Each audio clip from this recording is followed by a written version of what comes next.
Hello, my name's George Shambles. I'm just doing a little radio show just to keep you guys updated, because you might have noticed that a bit of my new music has been coming out. Probably scared you a bit. I didn't expect that one to be coming along, but yes it did, big surprises.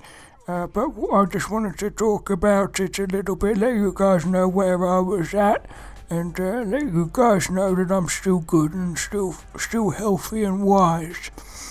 So, the first track on the album, it's called Flamingo. Where's my tea? It's called Flamingo Paradise.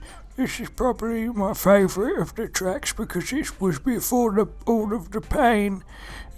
Anyway, so of course you might, if you're aware of anything to do with George, you'll know that I used to run a Flamingo tour bus system.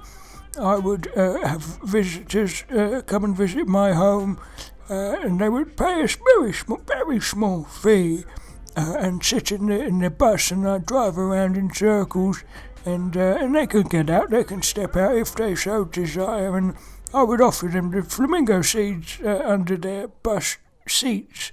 They would get out and go and enjoy the flamingos in the garden, just enjoy that flamingo paradise. It was a truly beautiful time when those pink colours really blossomed, especially when the sun was out, and I think the guests really appreciated that. Some of them would get angry. That's just because a lot of people are angry these days. Or they were. They still are. I see them about. Some of them still want their money back. Anyway, so I did a rap song about that. And I asked the boys at the Artificial Colours gang, that's the band, they work on the mixing and producing of the music. I said, I just want to sing about that beautiful memory. And they said, go ahead, George. So they brought the whole choir in and brought it all up to scratch. And blooming hell, it brought those memories back. So the second song is the fateful song that, in some ways I look at it in a bit of a negative light, I suppose, but it was a beautiful time because this song was the one that got it big. This song made it big on the charts. It was Christmas #1 at the time, and it's about my love for my two flamingos. I did have a third flamingo, but my father, he ran over it with a car. Yeah, or did he shoot it? I can't remember. Anyway, the point is, lads, and lasses, I'm told to be very specific these days, so lads and lasses, of course. So my two favourite flamingos I inherited from my mother, brought them over to my home. They were the main attraction of the flamingo tours, you see. And people loved them, they would throw their seeds out.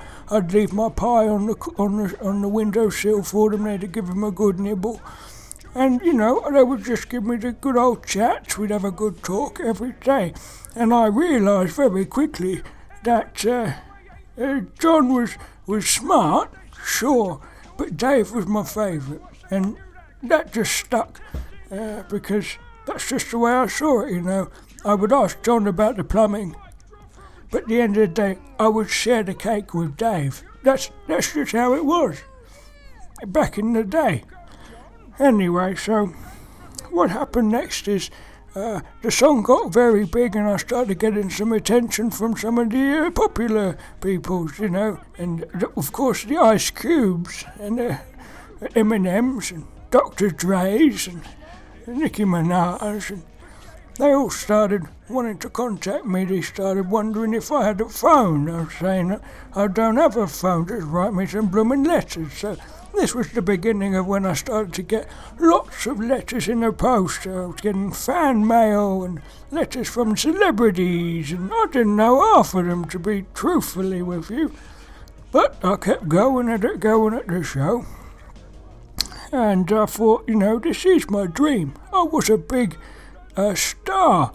And to tell you for the truth, I really love hip-hop. I've always loved hip-hop. one day I just thought, give it my own shot, put a little bit of George's perspective into it, throw a bit of emotion that maybe some other person of a different age might not be able to offer the sound. You got all these people, the young people doing the hip-hop, but you don't get many of us, so I thought this is a perspective I think that needs to be spoken, especially when it comes to flamingos. There was just no appreciation for flamingos, not in the level that I'd hoped. I think that flamingos have come out a little bit out of the limelight in the modern day. They're sort of getting their place in the world, but change still needs to come. And that's the truth. So that's Dave's My Fave, also known as the Flamingo song. So George in the Hood is the next track on the albums. And that song is, brings back some very painful memories, especially when I got baked beans on my jumper. It was my pink one. And I still remember it. The stain never came out, to be honest with you.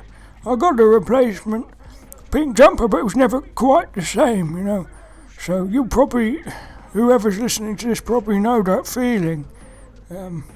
Anyway, the rest of the song, of course I got some more letters, and then one day in the post I got this dreadful letter that said I was boring. And I'm thinking to myself, I'm sat down on my verandas, I'm thinking to myself, who could have written this? It was probably one of them coppers, one of them policemen I'd been dealing with lately. I mean, I don't want to go on about it, but I was having problems with the law at that time. They were coming in and out with their big old Christmas lights, trying to pull me over and such. And of course I was getting a little bit high and mighty with my celebrity, I would go out, I would climb up and stand on my own roof, and I'd start gallivanting around saying, I'm a hip-hop star. And at one point I wore my baked bean jumper around my neck like a cape, and I had my chest out sort of thing, and it was getting a bit of windy up there, and I sort of fell off and I sort of landed on my neighbour's car and dented it silly. Regrettable times. Anyway, back to the track listing.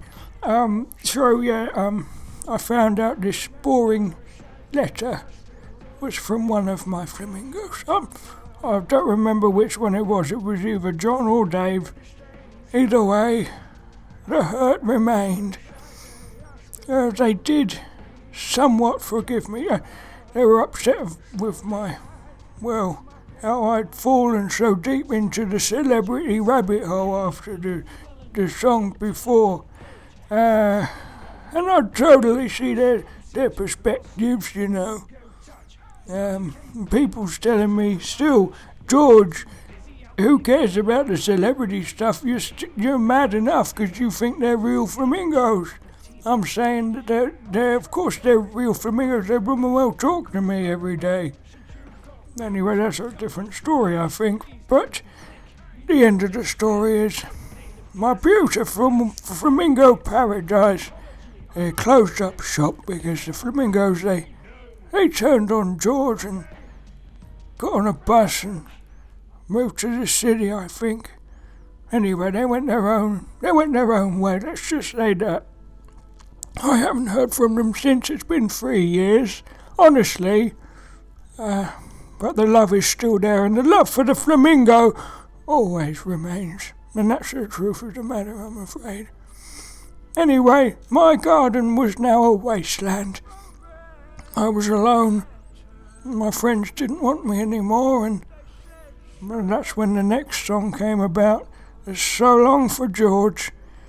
It's a goodbye for me, I'm afraid, everyone. I realised the only thing that really mattered to me was my flamingos, and then they're gone. They didn't fly away. I gave them the choice, but they just said, they kept saying, we can't fly, George. We're plastic. Ridiculous.